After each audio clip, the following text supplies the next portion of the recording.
Hi. Before I start, there's something I'd like you to see.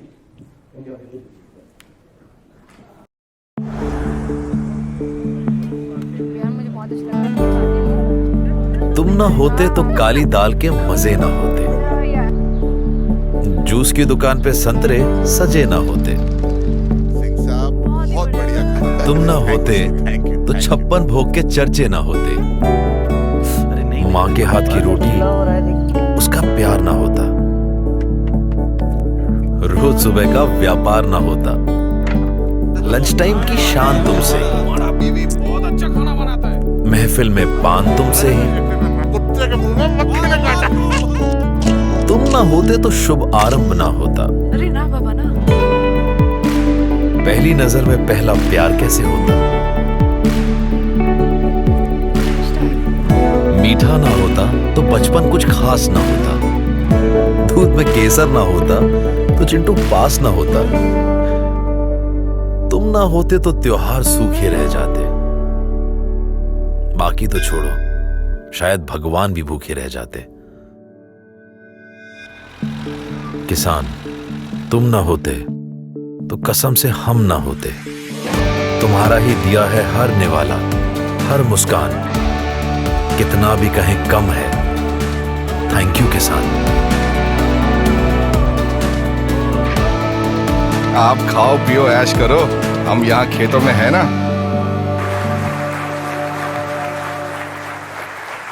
Your hand on your heart.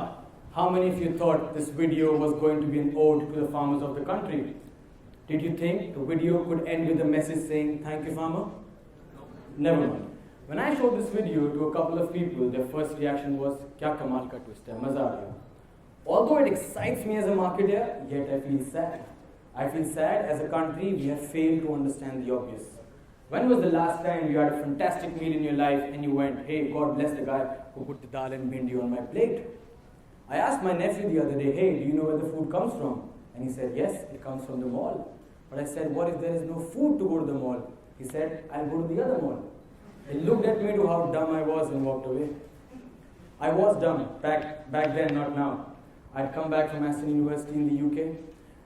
I was joining into farm, my family business. I was this Gen Y guy full of energy and attitude and passion, and I wanted to take it all. Fresh out of college, I was armed with knowledge of business and management, talking double-digit salaries. And I was thinking, if Europe can convert one of their biggest landmark buildings into the biggest urban farm, this is called the He, why can't we? Why can't we have sky farms maybe on the Bandra Valley ceiling? Why can't we have a farm on top of every building? Like I said, I was the Gen Y guy, but now I realize the why meant why apply common sense. And there is my father, who was the founder of the company. He's the son of a farmer and completely rooted to the soil.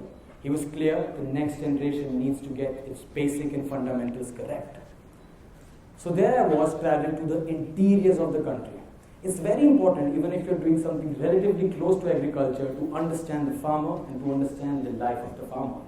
And as I said, I was traveling to the rural interiors. Whenever I told my friends, "Hey, I was traveling to the heartlands of the country," their usual reply would be, "Eh, who are you?" And I knew exactly what they meant. It was the perception of the Indian farmer. And this is exactly where we all go wrong. A life full of despair and helplessness is the only thing we know about their world. Yes, the first thing that comes into our mind when we talk about a farmer is usually poverty, and suicide, and droughts in farmer loans. And yes, this is because of the picture we are made to see. Let it be news, let it be Bollywood movies, let it be popular media. And I won't take it away from you. Yes, there is problems. Farmer suicide and depression is a real problem. How real? Let me tell you. In the year 2015, there were 12,602 registered farmer suicides. This averages it out to almost 34 suicides in a day, roughly making it 1.4 suicides every hour. 12 people who put food on our table are likely to lose their life either by consuming pesticides or somewhere or the other during the duration of the seminar. And you know what's really cruel? That it won't even make it to the national headlines. And even if it does, it'll still be less significant than maybe a pimple on a celebrity's face. You might need a moment to soak these numbers in. Food. There can never be something as basic, as holy, as unbelievably important as the job of growing food. And it is unfortunate how we look at the person responsible for putting food on our table. Our own apathy has played a very important role in taking the pride away from the farmers and replacing it with pity. And trust me, we don't realize the burden of which is far more dangerous than even the most feared drugs. And there is a lot to be proud about. Whilst India ranks 11th in its manufacturing sector, 12th in its service sector, we rank number 2 in the world for our agriculture. Indian farmers are the biggest producers of milk, millet, and jute. We are the second largest producers of rice, wheat, cotton and grains. And we deploy almost 15% of our workforce into agriculture. And you will be amazed that they have outperformed themselves to such an extent that in the beginning of the decade, we produced 71 kg rice and 80 kg wheat for every Indian in the country. Just imagine if this was a professionally driven corporate setup and we would have divisions and role and responsibilities and KRAs and targets, and how much pride we would take in the amount of food we can produce for every citizen in the country. And not that this is not possible, but there is a problem. There is a problem at the core of it. And the problem is not lack of technology or water. The problem is basic. It's the pride. It's the self-esteem. It's the way a farmer looks at himself, which is heavily influenced by the way we look at him. Despite of bringing 13% wealth to the Indian treasury, a farmer still is a faceless and a voiceless entity, and sometimes just a vote bank. And inevitably, there will be someone wearing a three-piece suit from an academic qualification like mine, making all the decisions for the farmers who has no idea about their life. And this is the Gen Y guy who has got it all wrong. And the result of this, 2,500 farmers are leaving their job and migrating to cities every day. The number of people who need food is growing while the number of people to grow food is decreasing constantly.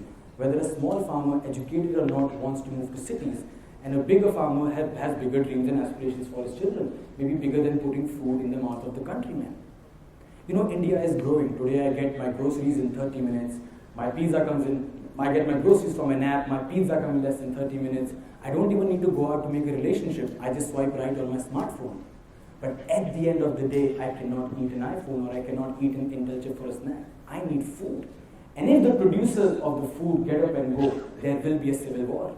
And no amount of technological advancement can save us from crumbling as a society.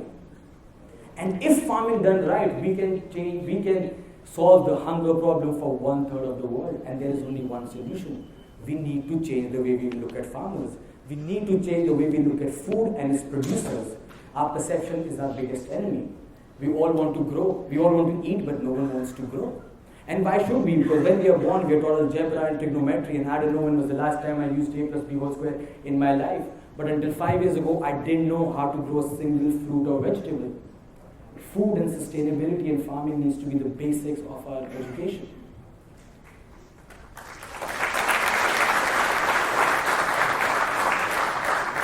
You know, I love the soldiers of the country and I salute them. They die for us on the battlefield so we can live.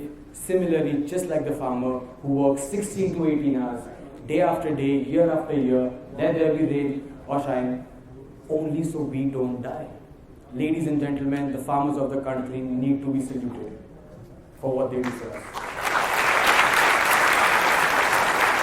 It's time farmers get their due. It's time farming becomes a career choice. Farmers need to have a say in the government, in the system, in the culture. You know, as noble as doctors, as fierce as soldiers, as genius as software engineers, farming also needs to be a viable career option. It's time we see and be a part of this cultural advancement. And you know, this is now a personal battle. I'm working with a clear agenda of improving farmers' life. And today, I'm a farmer first.